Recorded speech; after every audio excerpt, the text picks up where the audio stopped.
देखिए, जो कल चुनाव के परिणाम आए उसमें हमारी प्रचंड जीत हुई महाराष्ट्र और तमाम जो उपचुनाव हुए पूरे देश में। लेकिन ये विजय का पहिया जो है वो झारखंड आकर थम गया और इसका हमें बहुत अफसोस है, क्योंकि हमारे सभी घटक दलों ने पूरा प्रयास किया था। हेमंत सरकार का जितना पिछले 5 वर्षों का मिस गवर्नेंस था, उसको लेकर हम जनता के बीच में गए भी थे और हमारे कहाँ चूक हो गई इसकी तो समीक्षा होगी।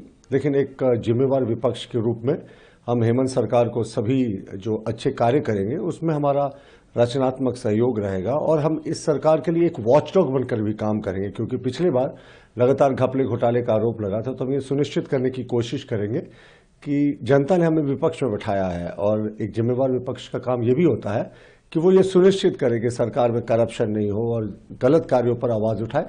तो हम एक अच्छी विपक्ष की भूमिका को निर्वाह करने की कोशिश करेंगे, जो हमें भूमिका जनता ने दी है। नहीं, देखिए, हम सब एक होकर लड़े थे। अब हार जीत का ठीकरा किसी एक दल पर फोड़ना बिल्कुल उचित नहीं है। भाई, हमारा भी परफॉर्मेंस, हमने जितनी सीटें सोची थी उससे बहुत कम आई, तो हम भी पीछे रह गए। आजसू भी पीछे रह गई। लोजपा अपने जरूर एक सीट को जीत पाई, जदयू भी एक सीट नहीं जीत पाई। तो जो हमारे सभी घटक दलों का परफॉर्मेंस था वो अपेक्षा के अनुरूप नहीं था। तो किसी एक घटक दल को टारगेट करना मुझे लगता है उचित नहीं है। ठीक है, एक चुनाव में हम पीछे रह गए, कहाँ हमारी कमियां रह गई वो आज पहला दिन है। आज पहले दिन से ही हमने तैयारी शुरू कर दी है 2029 में होने वाले चुनाव की, कि जो चुनाव होंगे तो जो ये कमियां रह गई, जैसे 28 ट्राइबल सीट है उसमें सिर्फ एक जीत पाए हम, 27 ट्राइबल सीट्स पर पीछे रह गए।